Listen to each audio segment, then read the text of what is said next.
Halo semuanya, di sini kami akan mempresentasikan hasil diskusi kami tentang Smart Port di Pelabuhan Copenhagen Malmö Port atau bisa disingkat dengan CMP dengan anggota Arif Fajar, Ilham Fikri, dan Anissa Widianti. Selanjutnya overview pelabuhan. Pelabuhan Copenhagen merupakan pelabuhan pertama di dunia yang melakukan penggabungan pelabuhan antar negara atau merger, yaitu antara pelabuhan Copenhagen yang berasal dari Denmark dengan pelabuhan Malmö yang berasal dari Swedia. Pelabuhan Copenhagen Malmö Port secara resmi terdiri pada tahun 2001 dan dikenal dengan sebutan The World Only Port with Two Home Countries. Dengan lokasi di Kontavernets, 9 Copenhagen, Denmark, yang terletak di selat kecil perbatasan antara negara Denmark dengan negara Swedia, yang menggabungkan antara Laut Baltik menuju Laut Atlantik, sehingga dapat dikatakan bahwa pelabuhan ini merupakan salah satu pelabuhan tersibuk di dunia, dengan luas area sebesar 500 hektar. Berikut layoutnya dapat dilihat. Kemudian di pelabuhan tersebut sudah menerapkan full service, berupa cars, kontainer, cruise carrier, dayboat, general cargo, liquid bulk, property, rail, dan ro-ro. Nah, berikut merupakan overview dari service yang diberikan oleh pelabuhan Copenhagen Malmö. Teknologi rel kereta api ditargetkan pada arus logistik antar moda.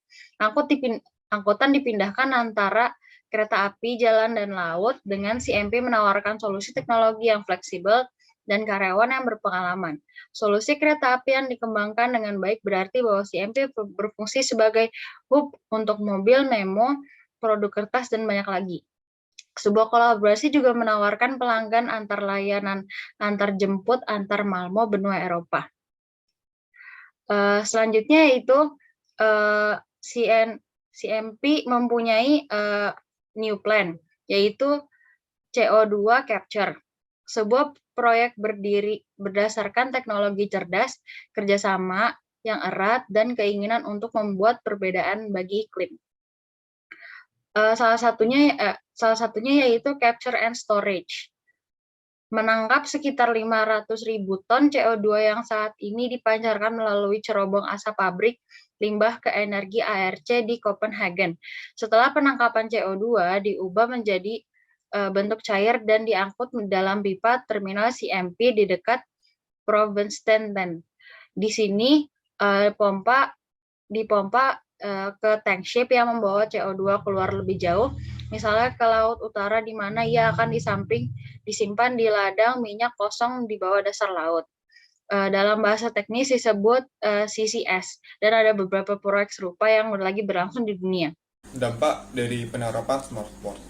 Yang pertama dari segi ekonomi, yaitu ada produktivitas kegiatan operasional pelabuhan yang semakin meningkat. Kemudian yang kedua, pertumbuhan ekonomi akan semakin tinggi. Yang ketiga, perusahaan dapat menjangkau pasar yang lebih luas ke depannya. Kemudian yang keempat, pengeluaran biaya operasional yang semakin minimal. Kemudian yang kelima, harga jasa akan lebih kompetitif. Yang keenam, adanya penerapan smart port menuntut pekerja untuk meningkatkan skill dan pengetahuan yang dimiliki.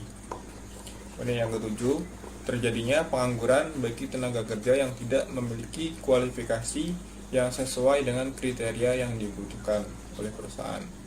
Kemudian yang ke-8 yaitu terjadinya kesenjangan pendapatan antar pekerja.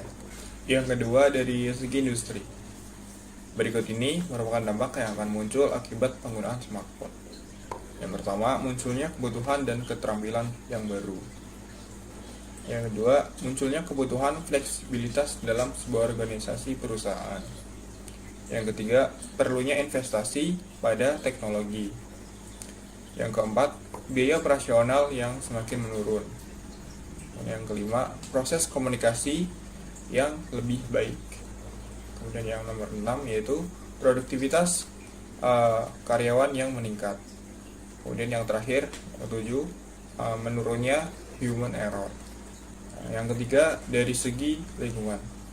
Yang pertama, penurunan jumlah emisi karbon akibat perubahan aktivitas operasional yang menjadi lebih ramah lingkungan. Kemudian yang kedua adalah pemanfaatan sumber daya alam menjadi lebih efektif dan efisien. Kemudian yang terakhir, mengurangi limbah dari kegiatan operasional perusahaan. Berikut ini merupakan beberapa referensi dalam pembuatan materi kali ini. Sekian presentasi dari kelompok 12, kurang lebihnya kami mohon maaf.